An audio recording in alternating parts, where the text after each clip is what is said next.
Hello guys, hello, this is for Virgo. Virgo, welcome dito sa aking channel, Kapalaran 888. Welcome. Alamin natin Virgo kung anong messages, vibration, gabay, energy para sa lahat. This is general reading, so hahanapin natin kung ano yung pwede natin i-expect na darating sa atin, Virgo. Okay, guides and vision. Wow, number 38, 8, 9, 10, 11, and 37. This is 10, 7, 8, 9, 10. Okay, magkasunod lang siya. So, sabi ng baraha sa'yo dito, Virgo, you need to be aware sa mga panaginip nyo, sa mga synchronicity, sa mga music, pabango, sa mga sinasabi ng taong kaharap nyo. Kasi maybe that's one of the guidance or vision yan na posible mga psychic images yan, clairvoyance na makikita mo. Okay, na pwedeng gustong ipahiwatig sa'yo ng mga guides and angels mo. Okay? So yun, maging aware tayo kasi may mga trustworthy information, communication na posibleng darating sa'yo na pwedeng makatulong. So yun, maging aware kayo. Bantayan nyo yan ha, kasi makakatulong yan sa inyo. Like for example, may plano kang mag-travel, tapos nananginip ka na hindi matutuloy yung travel. So, much better na wag ka na lang tumuloy. Ganun yun.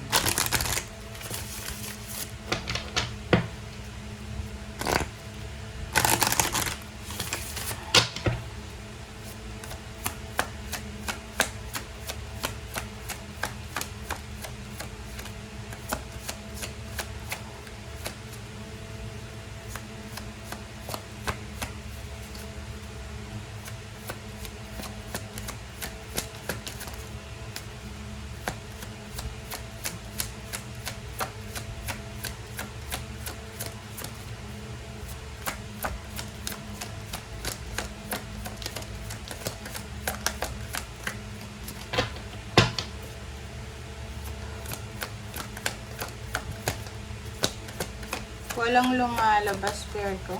Okay. Okay, Asuri and Oceana. Wow. So, dito sa barahang to, dalawa siya. Magkaiba yung message niya. Yung Oceana na to, sinasabi na take action daw. Okay? But, bago ka gumawa ng action, kailangan mong alamin yung purpose mo. Etong action na to is, ano bang posibleng mangyayari sa'yo or ano ba yung outcome niyan. Okay? After mong mag-research or pag-isipan kung ano, trust your intuition. Okay?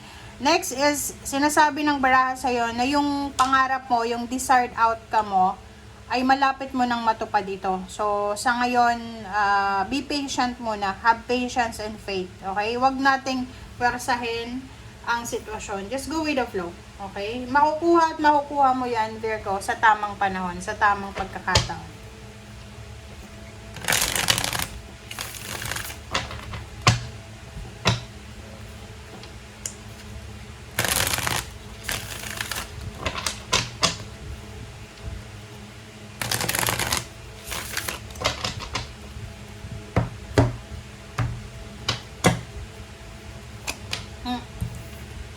Okay, Virgo.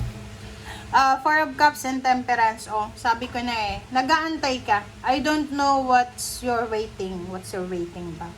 Okay, kasi dito sabi ng baraha sa'yo, mayroon kang minimithi. Mayroon kang wini-wish na magandang or positive outcome. And sinasabi ng baraha sa'yo dito, darating siya. Darating siya, malapit na. So, ang kailangan mo ngayon is maging mapasensya, temperance, and faith sa sarili mo. And huwag mong pwersahin. Maghintay ka lang, ha? Maghintay ka lang, Virgo. Oh. Love life. Pwedeng love life yung hinihintay mo, ha? Paki-comment sa comment section. So, if it's about your love life, yung pag-meet up nyo ng nanligaw sa'yo, nililigawan mo, or medyo natatagalan ka na sa relationship. Like for example, may asawa ka, may boyfriend, girlfriend, tapos feeling nyo, suffocated na kayo sa relationship. Sobrang inip ka na makipaghiwalay sa kanya and maghanap ng iba. So, sabi ng baraha, darating ka dyan. Okay? So, maghintay ka lang. Darating ka dyan. Okay, next is Knight of Pentacles and Nine of Cups. Knight of Pentacles and Nine of Cups. So, sa nakikita ko sa'yo dito, sinasabi ng baraha sa'yo na this is about your family. So, may miyembro ng pamilya sa inyo na pwedeng magkaroon ng bagong trabaho, may financial help from your family member or kung ano pa man, or posibleng meron kayong pinaplanong mga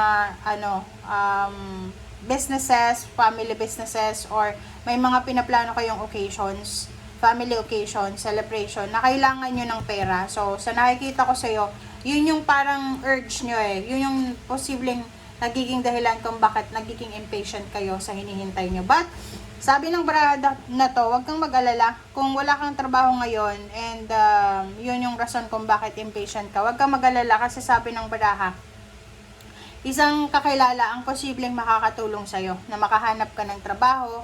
Isang kakilala ang posibleng makakatulong sa'yo para pasanin yung mga baggages mo. Okay? So, dahan-dahan lang tayo sa ngayon. Be patient, guys. Okay? Sa love life din, ganun, kung may asawa kayo, parang pakiramdam nyo, mag-isa lang kayo eh. Like, ganun, may mga ganun na klase. Like, sa pera, pwedeng yung asawa mo, yung person mo ay unemployed siya, tambay. So, parang nakikita ko na pasan-pasan mo yung obligations. Ikaw yung nagtatrabaho, ikaw yung breadwinner ng family, habang yung love life mo, pasarap ng buhay. So, nakikita ko sa'yo na ngayon, kaya ka nagmamadali, it's because gusto mo ng katulong. Pagod na pagod ka na sa pag-carry ng mga burdens nyo. Okay? O, diba? Comment down below. Tingnan mo, Virgo. Pagod ka na eh. Marami kang mga pinapasan na mag-isa ka lang. May asawa ka naman, may kapartner ka naman sa buhay, pero parang pakiramdam mo, ikaw lang yung pamapasan ng problema. Kailangan mo ng katulong, lalo na sa problema sa pera. Okay, Three of Pentacles. Sabi ng baraha sa'yo dito, huwag kayong mag-alala. Kasi, about sa money, kung ikaw ay may business ngayon, or may konti kang pera, pwedeng pang-invest sa business mo, posible daw na magbago yung takbo ng buhay mo sa pagkakaroon ng kahit maliit lang na business.